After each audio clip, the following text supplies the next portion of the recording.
Dando continuidade ao terceiro vídeo, os que rejeitam Cristo é porque continuam presos às suas opções, aliás, às suas concepções errôneas, uma vez que se consideram abastados e não reconhecem que são pobres de espírito.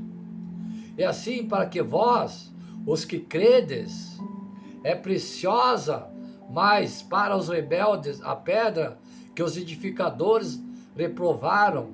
Esse foi o principal da esquina. 1 Pedro capítulo 2, verso 7. João escreveu aos cristãos para que eles soubessem que tinham efetivamente a vida eterna.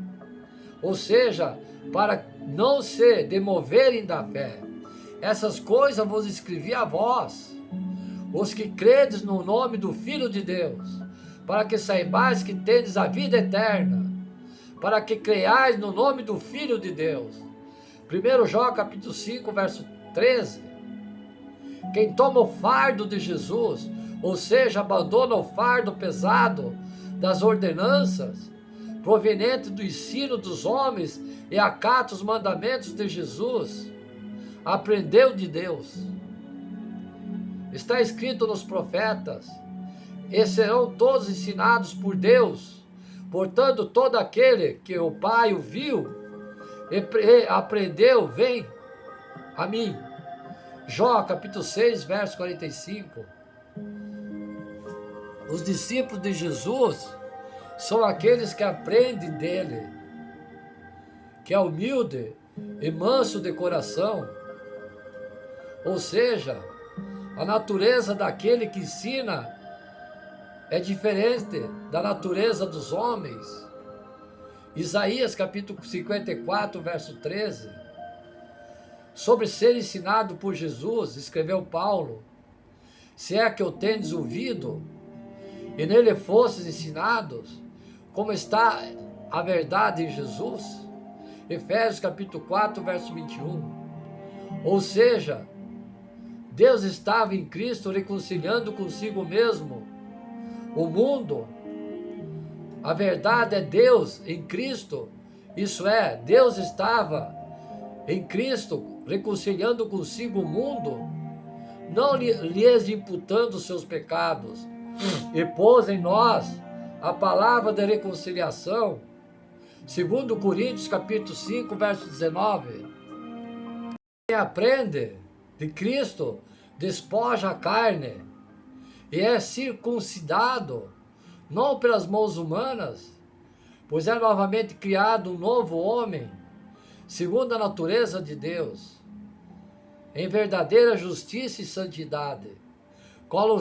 Colossenses capítulo 2, verso 11, Efésios capítulo 4, verso 24. O novo homem é manso e humilde de coração, uma vez que recebe um novo coração e um novo espírito, segundo a natureza daquele que o criou.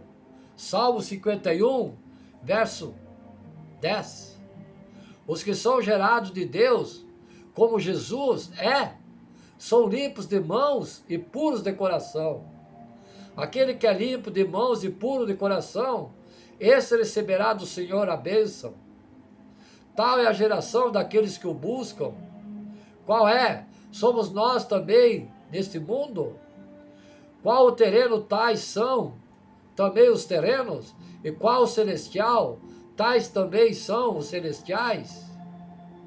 Quem aprendeu de Cristo está sentado nas regiões celestiais em Cristo, lugar de verdadeiro descanso para a alma que outrora estava cansada e oprimida.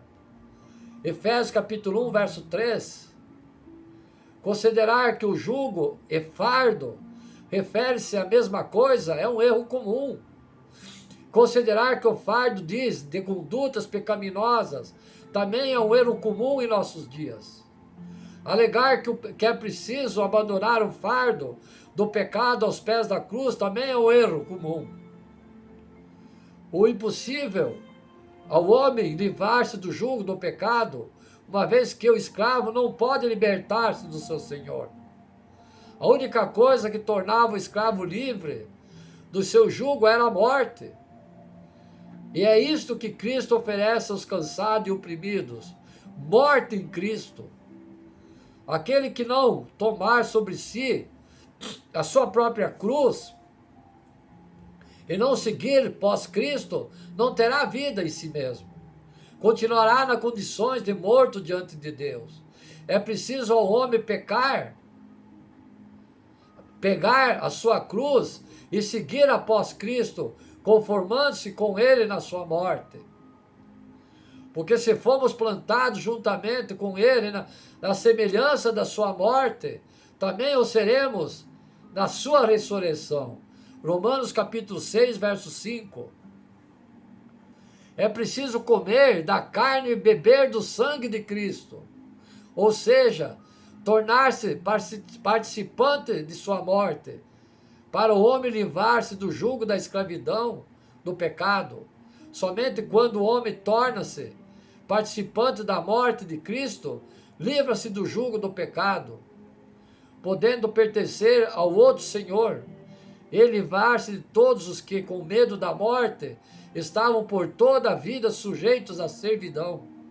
Hebreus capítulo 2, verso 15. O homem que crê em Cristo é livre do jugo do pecado e é feito servo da justiça.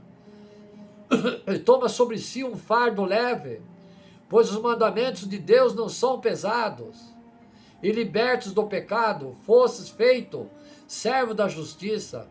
Romanos capítulo 6, verso 18. Então, fiéis à palavra, o jugo do pecado e o fardo que carregamos, uns é leve, outros é pecado, outros é pesado. Temos que acompanhar Jesus. Ele nos ajudará a vencermos os obstáculos. A promessa de Jesus, que a igreja do Senhor, fiéis à palavra, tem proclamado aos necessitados. Oramos por cura, libertação, porque a vontade de Deus socorrer o homem. Como disse lá atrás, o Pai ama seus filhos. Ministramos em áreas de necessidades, porque está claro que Deus quer intervir assim na vida do homem.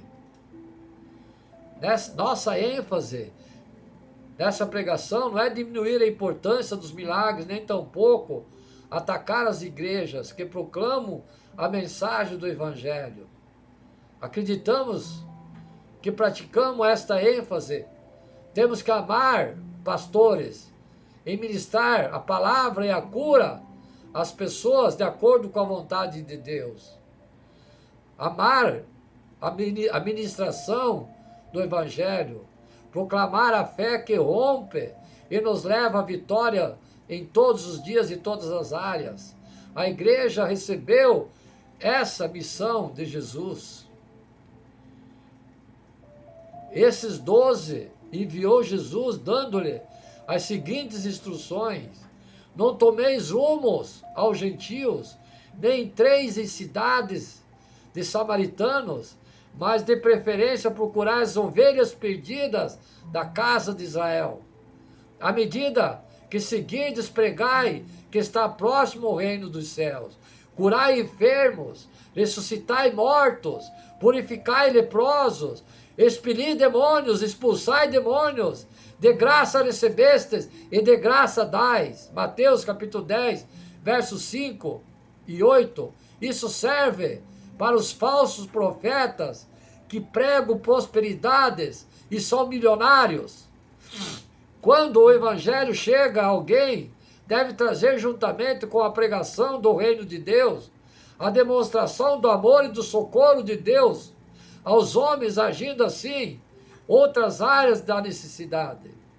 O apóstolo Paulo classificou a importância dos sinais como demonstração do Espírito e do poder, para que a fé da pessoa não se apoiasse em palavras persuadidas da sabedoria humana. 1 Coríntios, verso 2, 4 e 5. viram bem fiéis à palavra. Essas pregações do evangelho com interesse do mundo não são pregações do evangelho, são persuasivas, sabedoria humana. Tem duas propostas distintas, apesar de tudo isso. Percebemos em nossos dias uma ênfase desequilibrada na pregação. Mateus capítulo 11, verso 28 e 30. Os pregadores, de uma forma geral, só se baseiam nas suas mensagens na primeira proposta de Jesus. Contudo, esse texto apresenta duas propostas distintas. Primeiro, vinde a mim todos vós que estáis cansados, sobrecarregados, eu vos aliviarei. Segunda, tomai sobre ti meu jugo, e encontrarei descanso para vossas almas. Mais do que alívio prometido para aqueles que vão a Jesus, há uma dimensão de descanso para aqueles que tomam o seu jugo. Ou seja, por mais clara que seja a ênfase bíblica de se acentuar a mensagem de intervenção divina nas necessidades humanas, nunca podemos perder de vista que isso está ligado à chegada ou aproximação das pessoas ao Evangelho. Depois temos uma mensagem de compromisso simbolizada na troca de jugos que Jesus propôs. E para que todo aquele que adentra a dimensão de compromisso, há uma medida maior da manifestação de Deus, que foi chamada de descanso para a sua alma. Qual a diferença entre alívio e descanso fiéis à palavra? Numa certa ocasião, precisamos empurrar o carro que não funciona, às vezes nos acontece, e temos que fazer muita força para não dispor de outros para ajudar. Quando paramos de empurrar o carro, tivemos um alívio, como foi bom parar de fazer tanta força. O coração tinha vindo na boca de tanta força.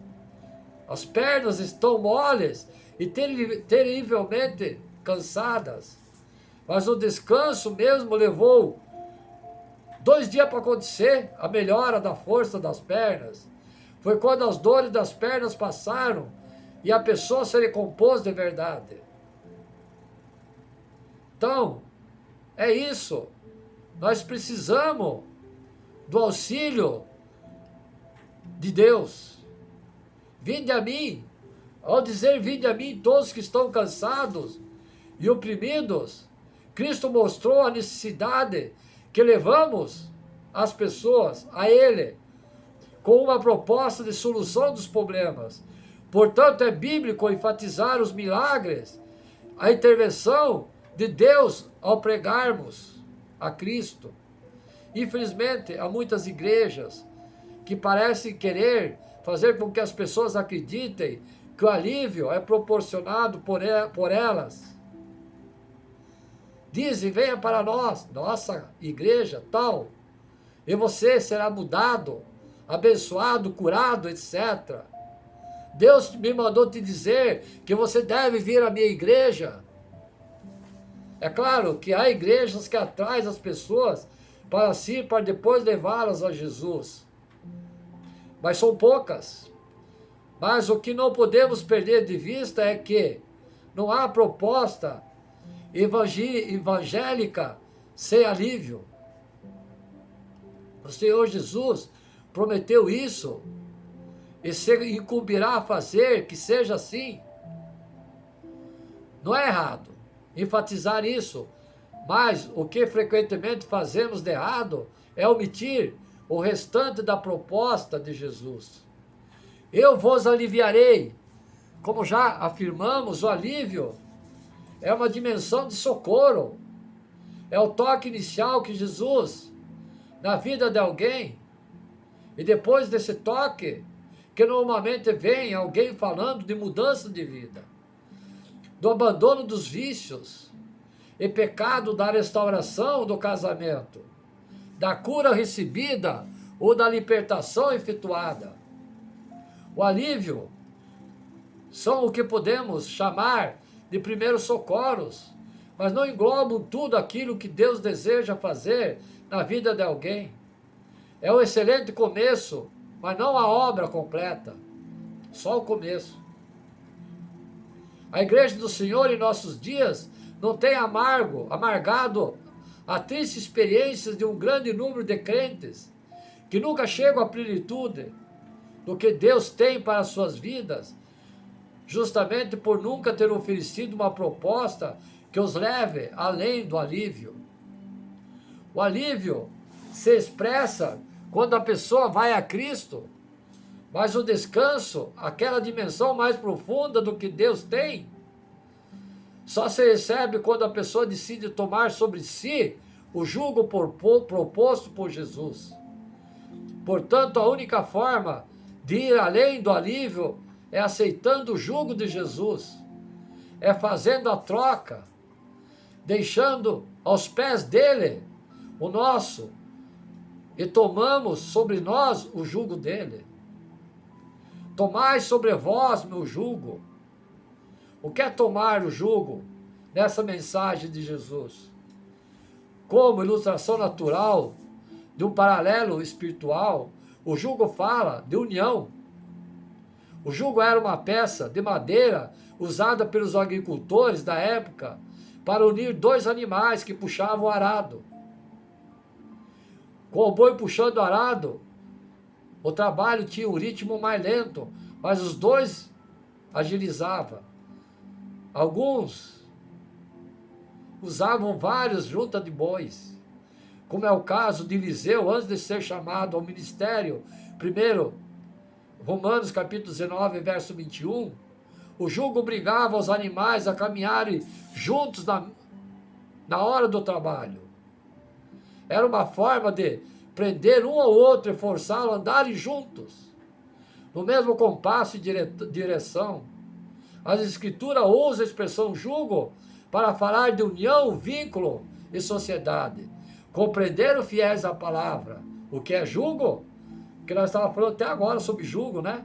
Agora vocês sabem o que é jugo, o significado de jugo. Não vos ponhai em jugo desigual com os incrédulos, porquanto que a sociedade pode haver entre justiça e iniquidade, ou comunhão da luz com as trevas. Que harmonia entre Cristo e maligno? Ou que união do crente com o incrédulo? Que ligação há entre o santuário de Deus e os ídolos? Porque nós somos santuário de Deus vivente, como ele próprio disse, habitarei e andarei entre eles, serei o seu Deus, e eles serão meu povo, segundo Coríntios capítulo 6, versos 14 e 16. Ao usar o termo jugo desigual, a Bíblia está dizendo que assim como não se usava um jugo entre animais diferentes, como o cavalo, o boi, ou um jumento e um cavalo, por exemplo, assim também a união que estão fadadas a não darem certo entre os homens. O jugo com animais é diferente, não se encaixava direito, não permitia igualdade de altura nem de compasso entre os animais.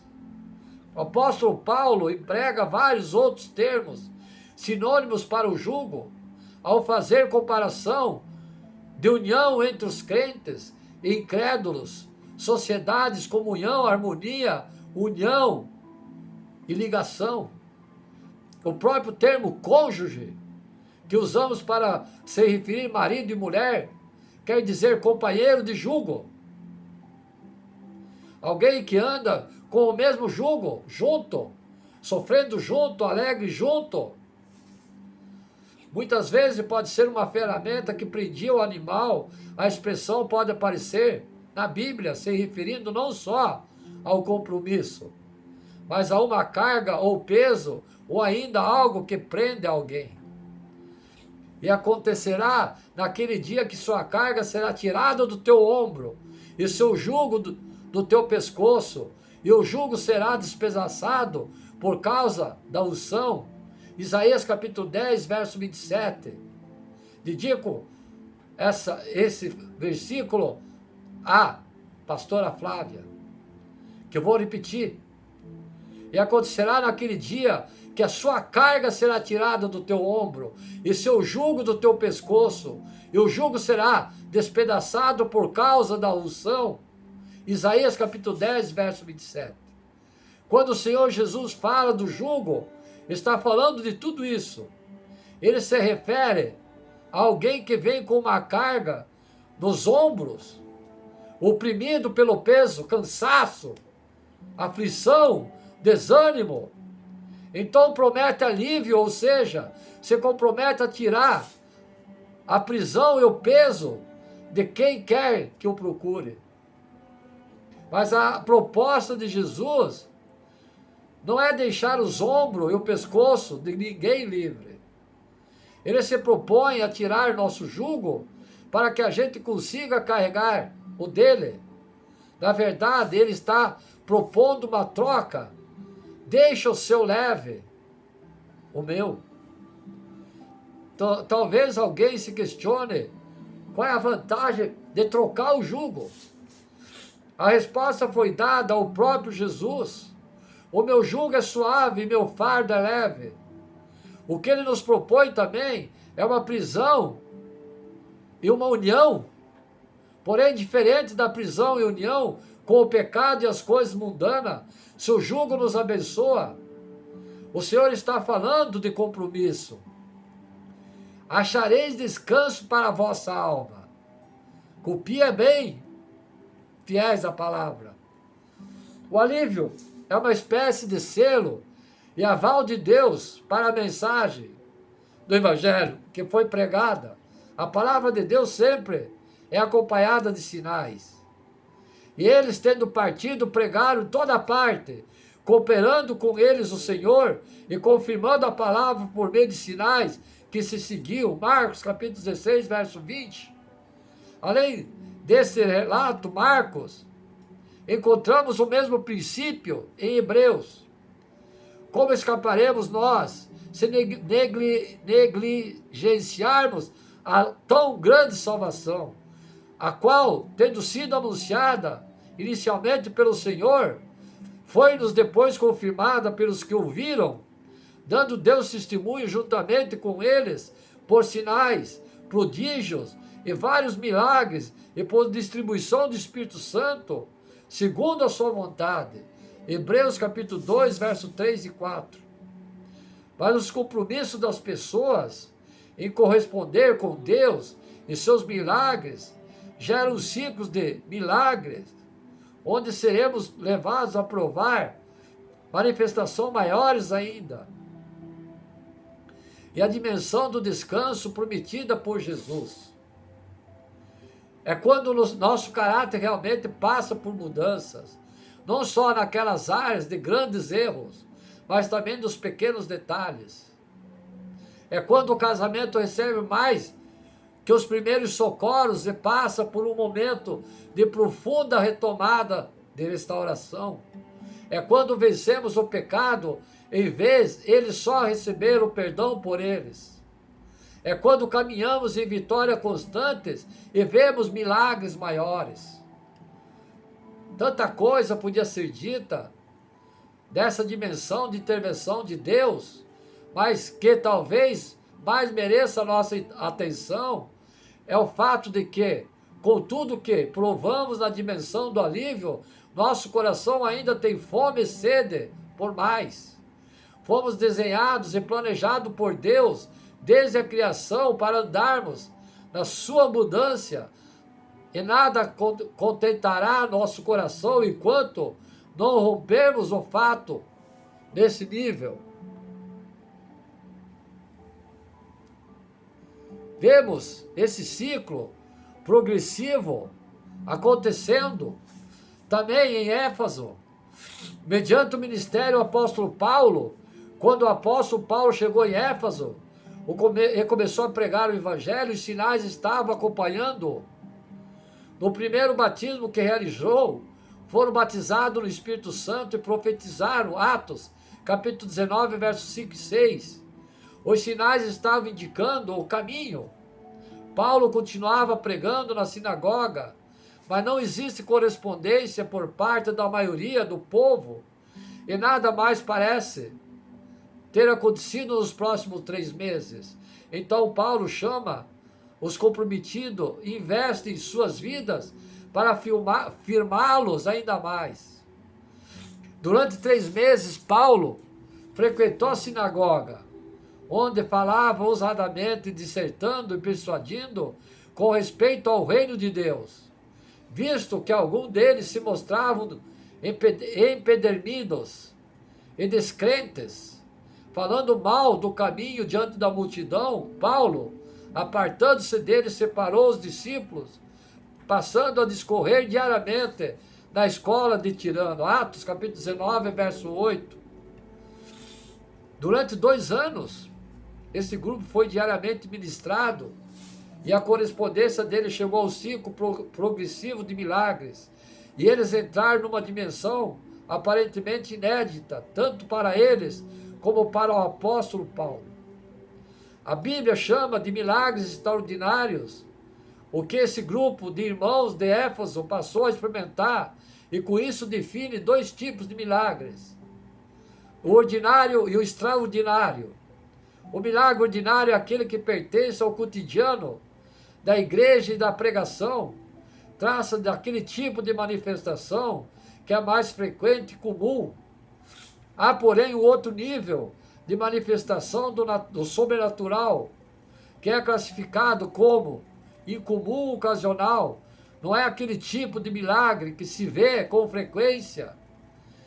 Está num nível mais elevado, assim por dizer. O ciclo progressivo de milagre em Éfeso os levou a essa dimensão depois do compromisso com o caminho. E Deus, pelas mãos de Paulo, fazia milagres extraordinários a ponto de levarem aos enfermos lenços eventuais de seu uso pessoal, diante dos quais as enfermidades fugiam de suas vítimas e os espíritos malignos se retiravam. Atos capítulo 19, verso 11 e 12.